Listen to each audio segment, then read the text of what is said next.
Harvard students react to Donald Trump's ban on the university from taking in overseas students. Hong Kong's universities are hoping to attract Harvard students.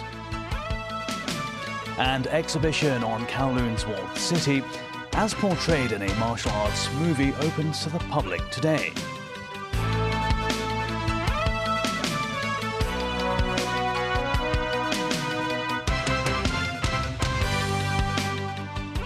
Good evening. A federal judge has blocked US President Donald Trump's administration from cutting off Harvard University's enrollment of foreign students. Former US Treasury Secretary Larry Summers called Trump's crackdown on Harvard steps towards tyranny. In its lawsuit filed earlier Friday in federal court in Boston, Harvard University said the move by the administration of US President Donald Trump to cut off enrollment of foreign students at the university violates the First Amendment of the US Constitution. The lawsuit said it will have an immediate and devastating effect for Harvard and more than 7,000 visa holders. Harvard said the move has thrown campus into disarray days before graduation. It said future applicants may shy away from applying out of fear of further reprisals from the US government. The ruling from U.S. District Judge Alison Burroughs puts the sanction against Harvard on hold pending the lawsuit. Still, many foreign students expressed concern about their futures at Harvard. I have mentally been planning out a life here, and now it feels very disorienting to have to try to think about whether or not I'm welcome here or whether there is a stable future here. We're all panicking. We're all overwhelmed. U.S. President Donald Trump addressed the Harvard situation at the White House. However, his press conference got off to an awkward start as he was interrupted while discussing tariffs. And I like Canada very much, but we don't want to have Canada making our cars. We want to make our cars. Oh, it's a phone call. Do you mind? Hello? Okay, it's only a congressman. I'd let you know, actually. Mr. President, are you considering stopping other universities from taking foreign students? It's a different congressman. They're all congratulating us. On Harvard, Trump said the university will have to change its ways going forward. He questioned the academic qualifications of some foreign students admitted to the university, as well as their commitment to American values. No, wait a minute. So why would they get in? How can somebody that can't add or has very basic skills, how do they get into Harvard? Why are they there? And then you see those same people picketing and screaming at the United States and screaming at, you know, they're anti-Semitic or they're something. We don't want troublemakers here. Former U.S. Treasury Secretary Larry Summers, a former Harvard president, called Trump's crackdown on the university steps towards tyranny. These are steps away from democracy and towards tyranny. And if an institution with all Harvard's resources, an endowment of more than $50 billion, all its prestige, its incredible network of alumni, presidents, Nobel Prize winners, chief executive officers, great artists. If Harvard can't resist these steps towards tyranny, who can? Many local universities said they are prepared to welcome Harvard's foreign students to join them. Mimosa Nai reports. After the announcement of Donald Trump's plan to block Harvard's ability to admit international students, several Hong Kong's universities expressed their wish to attract talent from one of the world's most prestigious schools. Among them, the Hong Kong University of Science and Technology was the first local institution to take action. It reportedly said the number of inquiries are in double digits. City University of Hong Kong said they will offer various forms of support to the students, including scholarships. The Hong Kong Polytechnic University, meanwhile, said they welcome students who have received offers from Harvard or from other top U.S. schools to join their community. The Chinese University of Hong Kong said they are keen to admit students from any country. Ningnan University, a Baptist university, says special arrangements will be made for students who are required to change their study plans. Mimosa Nai, TVB News. The Trump administration's attack on Harvard is sowing broader anxiety among overseas Chinese students, who fear they may be caught in the crosshairs of an expanded wave of exclusion. Danny Zhou with details. May is traditionally college graduation time in the United States, but some Chinese newly grads have mixed emotions about what lies ahead. Chen Shuqi from Beijing studied at the University of California, Berkeley, majoring in media studies and digital science. She had completed a degree and initially looked to stay in the US for further study or work. But her plan was overshadowed by America's political climate. Chen said the environment and public opinion seem to send the message that outsiders are not welcome in the US, and foreign nationals may face even starker challenges if they're living in the Republican-dominated states. Chen noted China has surpassed the United States in a number of technologies. She expects the Trump administration to continue to go after international students, particularly Chinese, on the excuse of national security. And Chen is planning to go back to her homeland.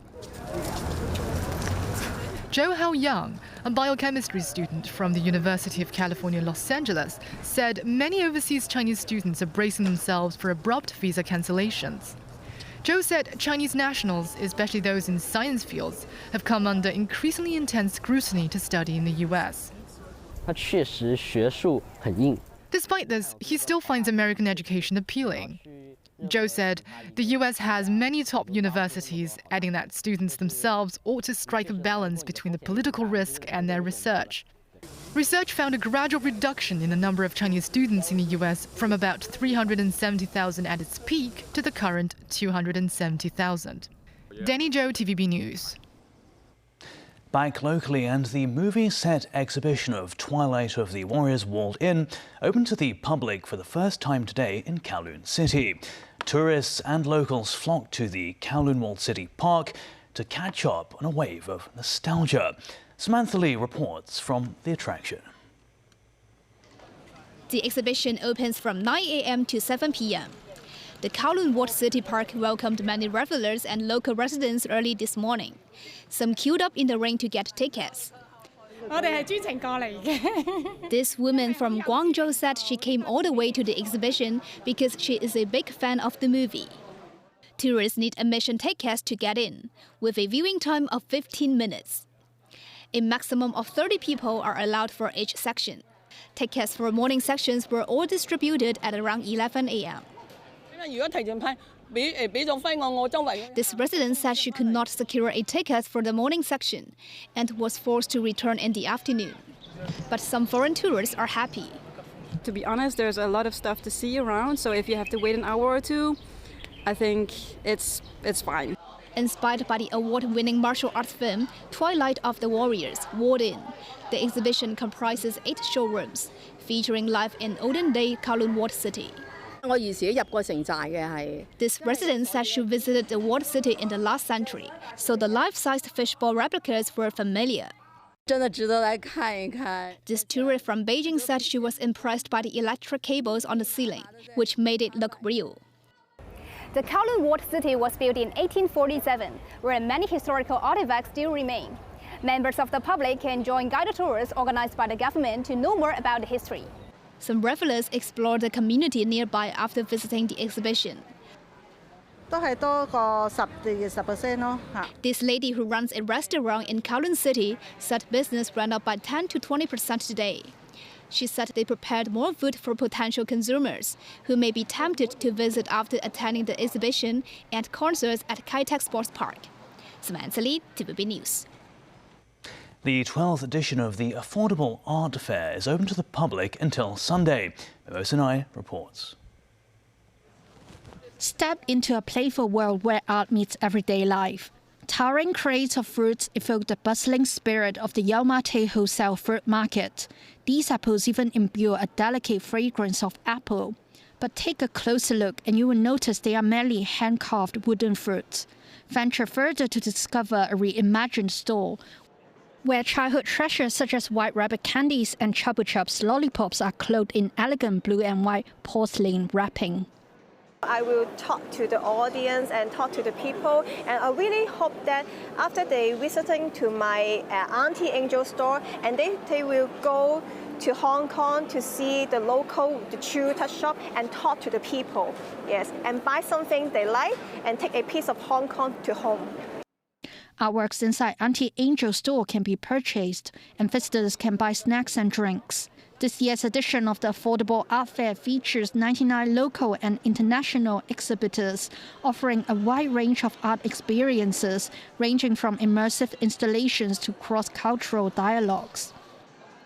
We have a lot of exhibitions, galleries, government support, and also commercial support that helps a lot of artists develop their artistic career. So there's definitely a lot of opportunities in Hong Kong. I think Hong Kong has an edge because the energy, it's creative, it's raw, it's not afraid to be different. There's a lot of people here who are really looking to buy art. That we have a lot of potential customers here. So I hope that turns out well for us this weekend.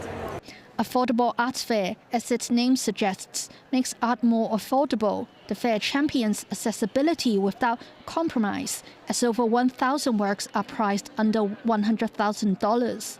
The exhibition will run until Sunday and is expected to attract around 30,000 visitors, a 5% increase from last year. General admission tickets will cost $195 each, while full-time students and senior citizens aged 65 or above can get concession tickets at $145. Memos 9, TVB News. Still ahead. Donald Trump reignites tariff war with the European Union and Apple. A look at Hong Kong's first chest pain centre.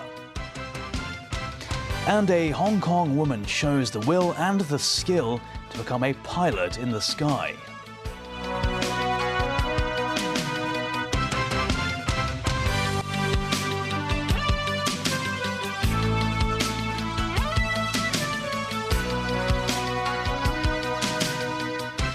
Welcome back. US President Donald Trump has told the European Union he no longer wants to negotiate as he threatens to impose 50% tariffs on goods from Europe.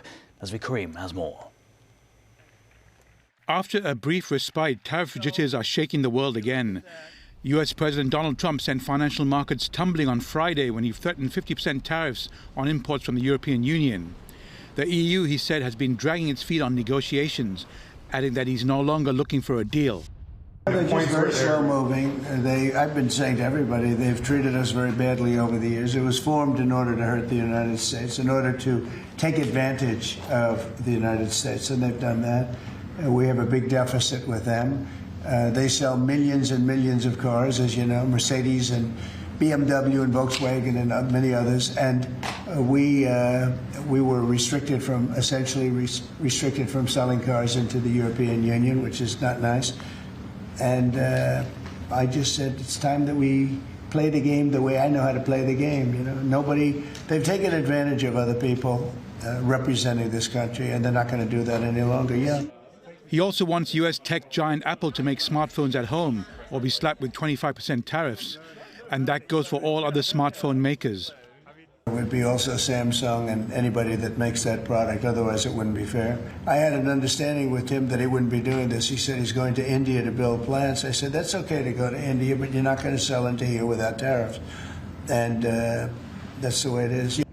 One analyst says Trump's move further damages US reputation as a trustworthy trading partner. Longer run, it's a major concern. It suggests that the U.S. is an unreliable trading partner, that it operates on whim, not on rule of law. One has to ask oneself, is this increasing the attractiveness of the U.S. to investment from sources that we traditionally rely on? And the answer has to be no. The U.S. is also talking with Japan about securing a trade deal before sharp tariff rises in July. Japan's chief tariffs negotiator Ryosei Akazawa said after a third round of talks in Washington that Tokyo is not in a rush to reach a deal. Nazvi Karim, TVB News.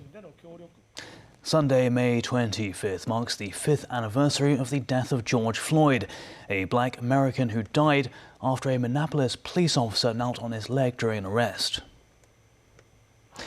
Video of the incident went around the world, with protests erupting in Minnesota and across the U.S. Police officer Derek Chauvin was charged with murder over Floyd's death, and 3 other officers were criminally charged. Anger over the deaths of black men in police custody had long been simmering, and the pandemic lockdowns provided the conditions for a flashpoint. Mobs gathered and satellised the Minneapolis 3rd Precinct Police Station. Floyd's death became a symbol of the Black Lives Matter movement and police brutality against minorities. Back locally again, and Hong Kong's first chest pain centre has been operating in Queen Mary Hospital for about 7 months. Most patients who require urgent care can undergo stent placement within just 90 minutes. Scrib has more. Time is gold when it comes to treating cardiovascular disease, one of Hong Kong's top 3 killers. Following national accreditation standards, the first chest pain centre was set up in Queen Mary Hospital last November to accelerate treatment procedures, improve outcomes and enhance survival rate. Patients with chest pain at the emergency room can undergo an electrocardiogram within an average of 6 minutes. Blood test for troponin levels, a key marker in diagnosing myocardial infarction, can be done within 8 to 10 minutes, which is significantly faster than the previous 1 to 2 hours for lab result. Patients in critical condition are transferred through a green channel, a direct pathway to the operating theatre. The target is to complete the entire process from admission to blood vessel clearance within 90 minutes. So far, the centre has met this benchmark in more than 75% of cases, with some procedures completed in as little as 60 minutes. You won't see changes within 1 or 2 years. Our increased awareness, the patient come to the hospital much earlier. Early treatment also improving the mortality. Since its establishment, the centre has treated over 1,800 patients complaining of chest pain, among whom more than 70 critical cases were treated via the Green Channel. The facility is recognized by mainland authorities. Later this year, operations will move to Queen Mary Hospital's new clinical building.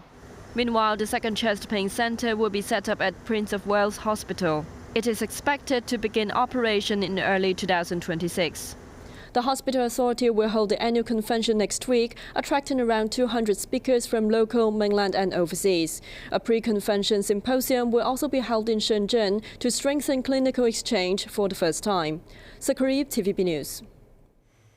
Aviation remains a male-dominated field, but a Hong Kong trainee female pilot is determined to break gender stereotypes and prove women are equally capable in the cockpit. Samantha Lee has more.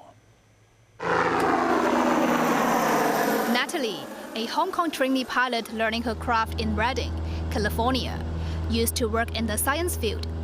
She was inspired to switch careers after watching a TVB drama on aviation. Her class reflects aviation's gender imbalance.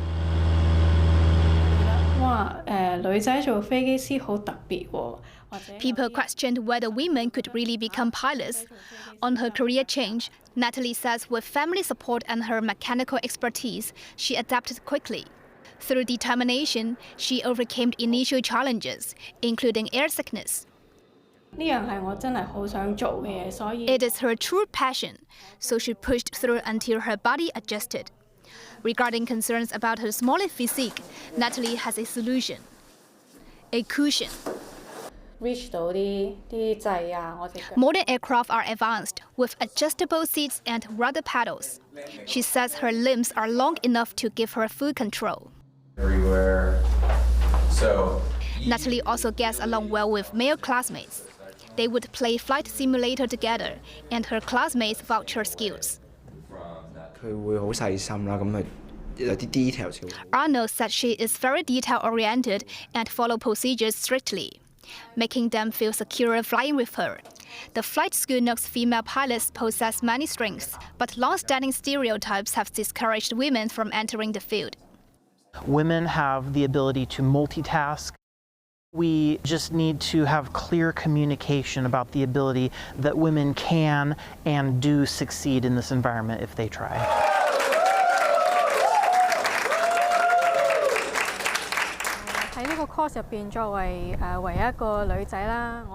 Natalie hopes to encourage more women who dream of being pilots, don't hesitate and believe in themselves. Samantha Lee, TVB News. And that's news. Thanks for watching.